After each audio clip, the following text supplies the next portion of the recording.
6월 15일 열왕기상 14장 1절에서 15장 24절 14장 여로보암의 아들의 죽음. 그때 여로보암의 아들 아비야가 병들어 누웠다.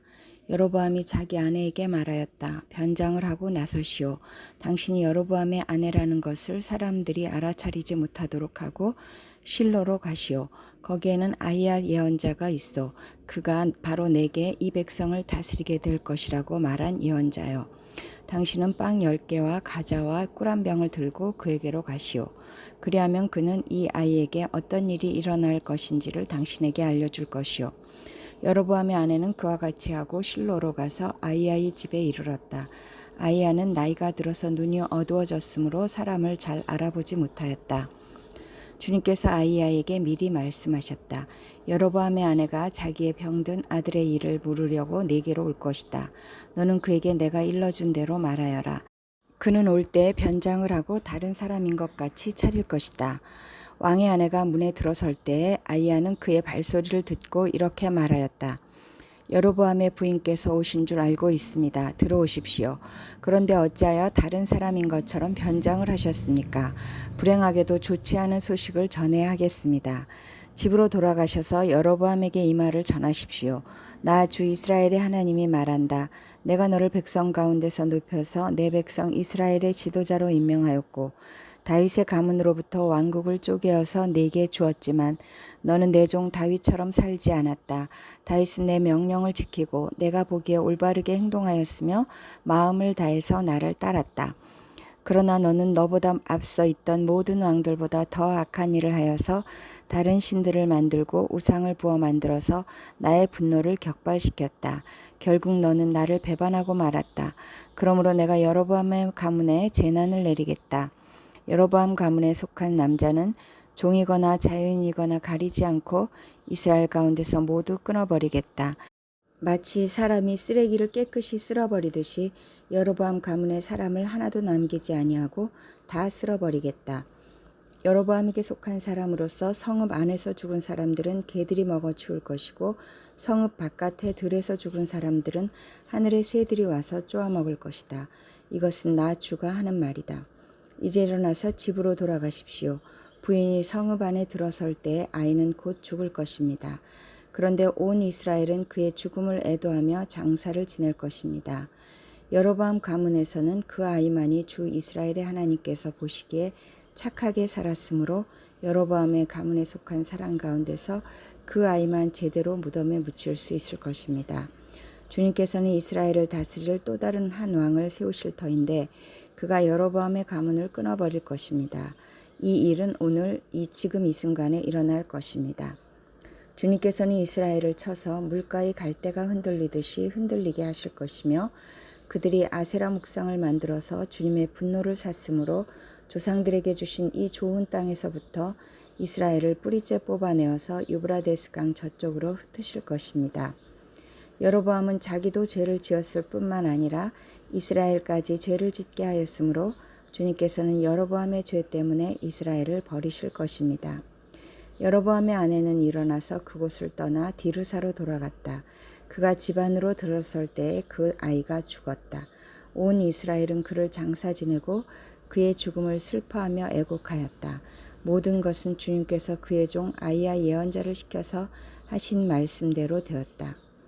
여로보암의 죽음, 여로보암의 나머지 행적, 곧 그가 전쟁을 어떻게 하고 또 나라를 어떻게 다스렸는가 하는 것은 이스라엘 왕 역대 지략에 기록되어 있다. 여로보암은 22해 동안 다스린 뒤에 조상들과 함께 잠들고 그의 아들 나답이 그의 뒤를 이어서 왕이 되었다. 유다 왕 르호보암, 또한 솔로몬의 아들 르호보암은 유다를 다스렸다.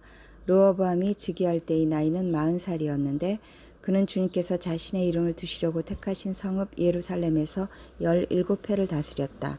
그 어머니의 이름은 나아마이며 암몬 여자이다. 유다도 주님께서 보시기에 악한 일을 하였다. 그들이 지은 죄는 조상들이 저지른 죄보다 더 심하여서 주님의 진노를 격발하였다. 그들도 높은 언덕과 푸른 나무 아래마다 산당과 돌 우상과 아세라 목상을 만들었다. 그 땅에는 신전 남창들도 있었다. 이와 같이 이스라엘 자손은 주님께서 그들 앞에서 내쫓으신 나라들이 지킨 그 혐오스러운 간습을 그대로 본받았다. 르호보암이 즉위한 지 5년째 되는 해에 이집트의 시사광이 예루살렘을 치러 올라와서 주님의 성전에 있는 보물과 왕궁의 보물을 다 털어갔다. 하나도 남기지 않고 다 가져갔다. 솔로몬이 만든 금방패들도 가져갔다. 그래서 르호보암 왕은 금방패 대신에 놋방패를 만들어서 대궐문을 지키는 경호 책임자들의 손에 그것을 맡겼다. 왕이 주님의 성전으로 들어갈 때마다 경호원들이 그 놋방패를 들고 가서 경호하다가 다시 경호실로 가져오곤 하였다. 르호보암의 나머지 행적과 그가 한 모든 일은 유다왕 역대 지략에 기록되어 있다. 르호보암과 여로보암이 살아있는 동안에 그들 사이에는 늘 전쟁이 있었다. 르호보암이 죽으니 조상들과 함께 다윗성에다가 장사하였다. 그의 어머니 나아만은 암몬 여자이다. 그의 아들 아비야가 그의 뒤를 이어서 왕이 되었다. 15장 유다왕 아비야. 느밧의 아들 여로보암 왕 제18년에 아비야가 유다왕이 되었다. 그는 3년 동안 예루살렘에서 다스렸다. 그의 어머니는 아비살롬의 딸 마아가이다. 아비야는 그의 아버지가 지은 죄를 모두 그대로 따라갔으며 그의 조상 다윗의 마음과는 달라서 주 하나님 앞에서 온전하지 못하였다. 그러나 주 하나님께서는 다윗을 생각하셔서 예루살렘에다가 한 등불을 주시고 그의 뒤를 이을 아들을 세우셔서 예루살렘을 굳게 세워주셨다. 다윗은 주님께서 보시기에 올바르게 살았고 햇사람 우리아의 사건 말고는 그 생애 동안 주님의 명령을 어긴 일이 없었다. 여로보암과 르호보암 사이에는 그들이 살아있는 동안 늘 전쟁이 있었고 아비야와 여로보암 사이에도 전쟁이 있었다. 아비야의 나머지 행적과 그가 한 모든 일이 유다왕 역대 지략에 모두 기록되어 있다. 아비야가 죽어서 그의 조상들과 함께 잠드니 다윗성에 장사 지냈고 그의 아들 아사가 그의 뒤를 이어서 왕이 되었다. 유다왕 아사. 이스라엘의 여로보암 왕 제20년에 아사가 유다왕이 되어서 예루살렘을 41해 동안 다스렸다. 그의 할머니는 아비살롬의 딸 마아가이다. 아사는 그의 조상 다윗과 같이 주님께서 보시기에 정직하게 행하였다. 그는 성전 남창들을 나라 밖으로 몰아내고 조상이 만든 모든 우상을 없애버렸다. 그리고 그는 자기 할머니 마아가가 아세라를 섬기는 혐오스러운 상을 만들었다고 해서 자기 할머니를 왕 대비의 자리에서 물러나게 하였다. 아사는 할머니가 만든 혐오스러운 상을 소망내어서 기드론 시냇가에서 불살라 버렸다. 그렇다고 해서 산당이 모두 제거된 것은 아니지만 주님을 사모하는 아사의 마음은 평생 한결같았다. 그는 자기의 아버지와 자기가 거룩하게 구별해서 바친 은과 금과 그릇들을 주님의 성전에 들여놓았다. 아사와 이스라엘 왕 바하사 사이에는 그들이 살아있는 동안에 늘 전쟁이 있었다. 이스라엘 왕 바하사가 유다를 치러 올라와서 라마를 건축하고 어느 누구도 유다 왕 아사에게 왕래하지 못하게 하였다. 그러자 아사는 주님의 성전 창고와 왕실 창고에 남아있는 모든 은과 금을 모아 그의 신하들의 손에 들려서 다마스쿠스에 있는 시리아의 헤시온 왕의 아들인 다브림몬의 아들 벤하닷에게 보내면서 말하였다. 나의 아버지와 그대의 아버지가 서로 동맹을 맺은 것과 같이 나와 그대도 서로 동맹을 맺읍시다. 여기에 그대에게 은과 금을 선물로 보냅니다.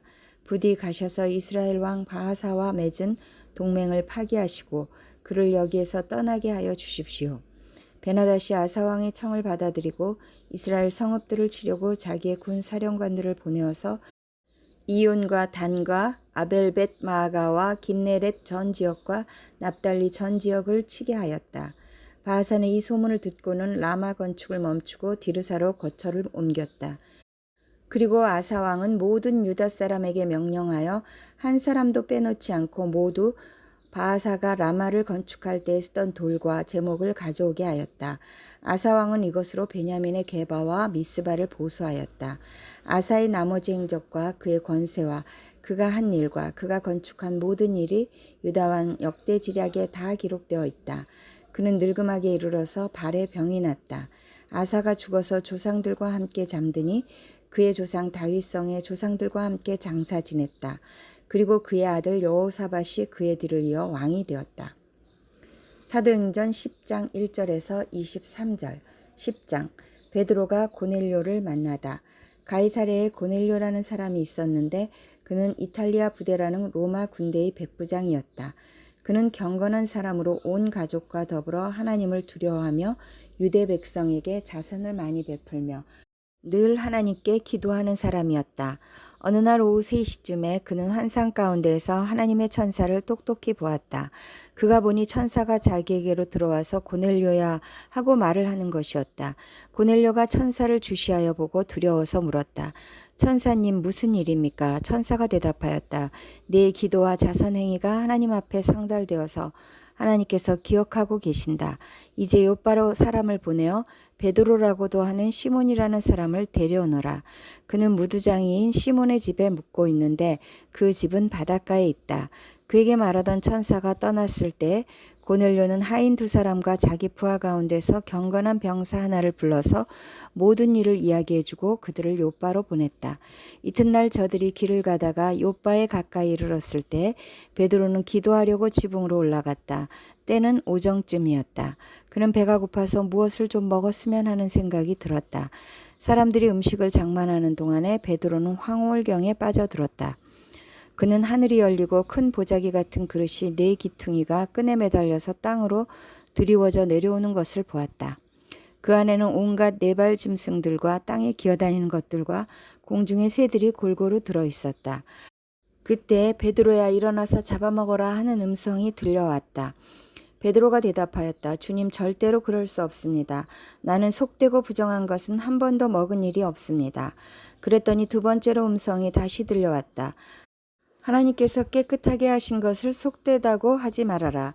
이런 일이 3번 있은 뒤에 그 그릇은 갑자기 하늘로 들려서 올라갔다.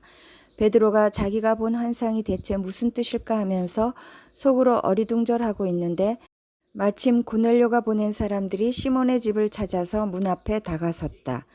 그들은 큰 소리로 베드로라는 시몬이 여기에 묵고 있는지를 묻고 있었다.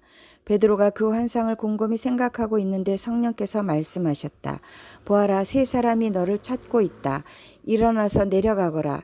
그들은 내가 보낸 사람들이니 의심하지 말고 함께 가거라. 그래서 베드로는 그들에게 내려가서 물었다. 보시오, 내가 당신들이 찾고 있는 사람이요. 무슨 일로 오셨소? 그들은 베드로에게 대답하였다. 고넬료라는 백부장이 보내서 왔습니다. 그는 의로운 사람이요 하나님을 두려워하는 사람입니다. 그는 온 유대 백성에게 존경을 받고 있습니다. 그는 사람을 보내어 당신을 집으로 모셔다가 말씀을 들으라는 지시를 거룩한 천사에게서 받았습니다. 베드로는 그들을 불러들여서 묻게 하였다. 시편 70편 1절에서 5절. 70편. 하나님은 위대하시다. 기념식에서 지휘자를 따라 부르는 노래 다윗의 시. 주님 너그럽게 보시고 나를 건져주십시오. 주님 빨리 나를 도와주십시오. 내 목숨을 노리는 자들이 수치를 당하게 해주십시오. 내 재난을 기뻐하는 자들이 모두 물러나서 수모를 당하게 해주십시오. 깔깔대며 나를 조사하는 자들이 창피를 당하고 물러가게 해주십시오. 그러나 주님을 찾는 사람은 누구나 주님 때문에 기뻐하고 즐거워하게 해주십시오. 주님의 승리를 즐거워하는 모든 사람이 하나님은 위대하시다 하고 늘 찬양하게 해주십시오. 그러나 불쌍하고 가난한 이 몸, 하나님 나에게로 빨리 와 주십시오. 주님은 나를 도우시는 분, 나를 건져주시는 분이십니다. 주님 지체하지 마십시오. 잠언 17장 7절에서 8절. 거만한 말이 미련한 사람에게는 안 어울린다. 하물며 거짓말이 통치자에게 어울리겠느냐. 뇌물을 쓰는 사람의 눈에는 뇌물이 요술방망이처럼 보인다. 어디에 쓰든 안 되는 일이 없다.